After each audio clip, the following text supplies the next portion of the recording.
10 साल के बच्चे के साथ अपराध पर कोर्ट का फैसला। पश्चिम बंगाल में 10 साल के बच्चे के साथ हुए घिनौने अपराध के मामले में कोलकाता हाई कोर्ट ने आदेश दिया है कि बच्चे का दोबारा पोस्टमार्टम किया जाए। इस दर्दनाक घटना ने पूरे राज्य में हंगामा मचा दिया है और लोग पुलिस थानों पर आगजनी और तोड़फोड़ कर रहे हैं। इस मामले में ममता बनर्जी की सरकार ने मीडिया ट्रायल पर रोक लगाने की भी मांग की है। महाकुंभ 2025 की तैयारियां। महाकुंभ 2025 के आयोजन के लिए उत्तर प्रदेश में तैयारियां जोरों पर है। मुख्यमंत्री योगी आदित्यनाथ ने महाकुंभ का लोगो लॉन्च किया और इसके लिए एक वेबसाइट और मोबाइल ऐप भी लॉन्च किया।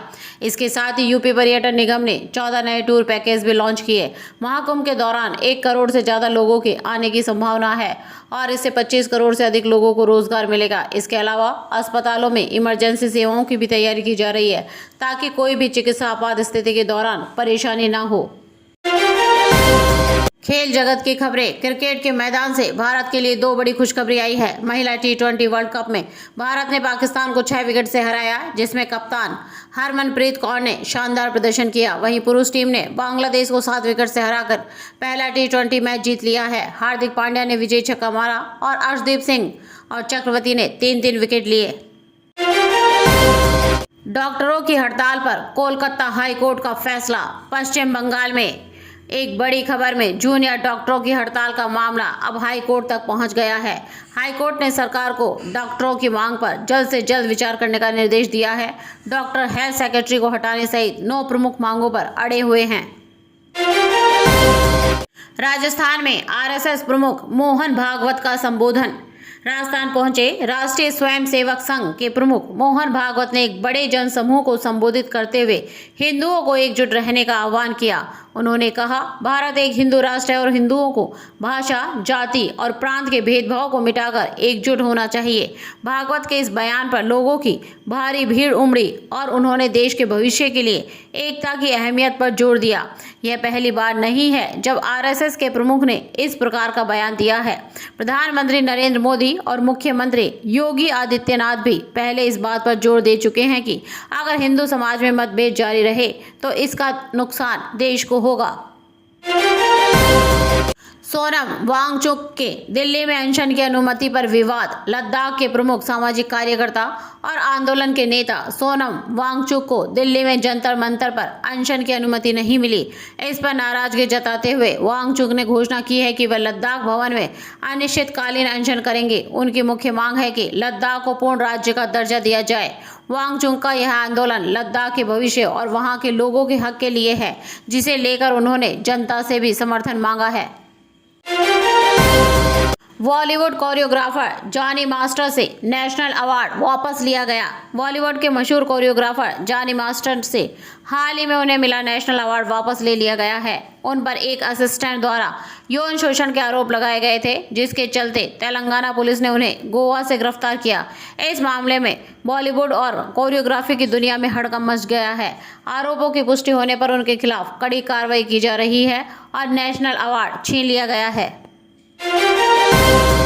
मुंबई में भीषण आग, 3 बच्चों समेत 7 की मौत। मुंबई में एक दर्दनाक घटना में आग लगने से 3 बच्चों समेत 7 लोगों की मौत हो गई। यह हादसा ग्राउंड फ्लोर की एक दुकान में लगी आग से हुआ, जो पहली मंजिल तक फैल गई।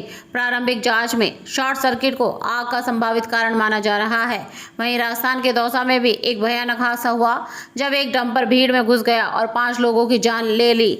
बताया जा रहा है कि डंपर का ब्रेक फेल हो गया था और उसने एक बस को भी टक्कर मारी।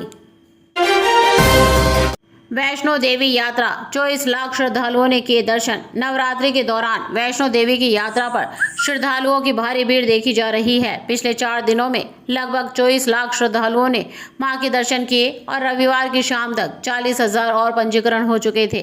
इसके अलावा सरकार ने रेलवे यात्रियों के लिए भी नवरात्रि के दौरान खास सौगात दी। त्योहारी सीजन को ध्यान में रखते हुए कई राज्यों में 400 से ज़्यादा स्पेशल ट्रेनें चलाई जाएंगी, जो 11 नवंबर तक लगभग 6,000 ट्रिप करेंगी। तिरुपति मंदिर प्रसाद विवाद, उत्तराखंड में छापेमारी। आंध्र प्रदेश में तिरुपति मंदिर के प्रसाद के विवाद के बीच उत्तराखंड में घी सप्लाई करने वाली एक फैक्ट्री पर छापेमारी की गई और सैंपल लिए गए। इस छापेमारी से प्रशासन ने यह सुनिश्चित करने की कोशिश की है कि भक्तों को शुद्ध और सुरक्षित प्रसाद मिले। इस मामले की जांच जारी है और दोषियों पर कड़ी कार्रवाई की जाएगी। सुप्रीम कोर्ट के फैसले, प्रवासी श्रमिकों के लिए राशन कार्ड और पत्रकारों पर एफआईआर पर निर्णय। सुप्रीम कोर्ट ने प्रवासी श्रमिकों के राशन कार्ड से जुड़े अपने पिछले आदेशों को लागू करने के लिए केंद्र और राज्य सरकारों को अंतिम चेतावनी दी है। कोर्ट ने कहा कि सभी पात्र प्रवासी श्रमिकों को ई श्रम पोर्टल के तहत राशन कार्ड सत्यापित कर दिए जाएं। इसके अलावा सुप्रीम कोर्ट ने एक और बड़ा फैसला सुनाया, जिसमें कहा गया कि सरकार की आलोचना करने वाली खबरों के लिए पत्रकारों पर आपराधिक केस नहीं दर्ज होने चाहिए। इस फैसले को लोकतंत्र और मीडिया की स्वतंत्रता की सुरक्षा के रूप में देखा जा रहा है। राशन कार्ड धारकों के लिए केवाईसी अनिवार्य। उत्तर प्रदेश और राजस्थान सहित कई राज्यों में राशन कार्ड धारकों के लिए केवाईसी करवाना अनिवार्य कर दिया गया है। राज्य सरकारों का मानना है कि इस प्रक्रिया से फर्जीवाड़े पर रोक लगेगी और केवल योग्य लाभार्थियों को ही राशन मिलेगा। जो लोग केवाईसी नहीं कराएंगे, उनके राशन कार्ड रद्द किए जा सकते हैं। अडानी समूह का green hydrogen project. Gautam Adani के नेतृत्व वाला अडानी समूह देश को प्रदूषण मुक्त करने के लिए एक बड़ी योजना पर काम कर रहा है। अडानी समूह ने प्राकृतिक गैस और ग्रीन हाइड्रोजन के मिश्रण कार्यक्रम की शुरुआत की है। गुजरात के अहमदाबाद में इस प्रोजेक्ट की शुरुआत हो चुकी है और इसका उद्देश्य कार्बन उत्सर्जन में कटौती कर देश को नेट जीरो उत्सर्जन लक्ष्य तक पहुंचाना है। डेंगू का कहर। राजस्थान में 2200 नए केस। राजस्थान में पिछले 2 सप्ताह में डेंगू के लगभग 2200 नए मामले सामने आए हैं। हालात इतने गंभीर हो गए हैं कि अस्पतालों में बेड की कमी हो गई है। डेंगू की वजह से इस बार कई डॉक्टर, आरएएस अधिकारी और नर्सिंग छात्रा की मौत हो चुकी है। उत्तर प्रदेश के लखनऊ में भी 61 नए मरीज मिले हैं, जिनमें सबसे ज़्यादा केस इंदिरा नगर और अलीगंज क्षेत्र से आए हैं। नासा की चेतावनी, पृथ्वी से टकराएगा सौर तूफान। नासा के वैज्ञानिकों ने एक खतरनाक चेतावनी जारी की है कि पृथ्वी से एक सौर तूफान टकरा सकता है। इस सौर तूफान के प्रभाव से भारत समेत कई देशों में इलेक्ट्रॉनिक संचार प्रभावित हो सकता है। इस तूफान की वजह से मोबाइल नेटवर्क, इंटरनेट और केबल टीवी सेवाओं में भी बाधा आ सकती है। वैज्ञानिक इस पर लगातार नजर बनाए हुए हैं।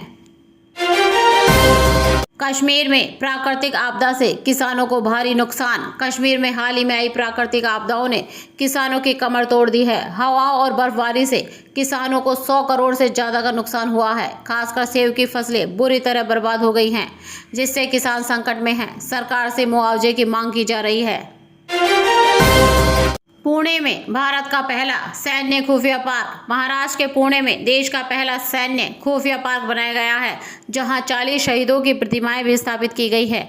यह पार्क सैन्य इतिहास और शहीदों की वीरता को सम्मानित करने के उद्देश्य से बनाया गया है और इसे देश भर से सकारात्मक प्रतिक्रिया मिल रही है। अगर आप हमारे वीडियो को पसंद करते हैं तो please subscribe my channel, like करें, शेयर करें, बेल आइकॉन में ऑल को ज़रूर दबाएं ताकि आने वाले वीडियो का नोटिफिकेशन सबसे पहले आपको मिले। अगर कोई सुझाव हो तो कमेंट बॉक्स में ज़रूर लिखें। जय हिंद, वंदे मातरम। Thank you for watching.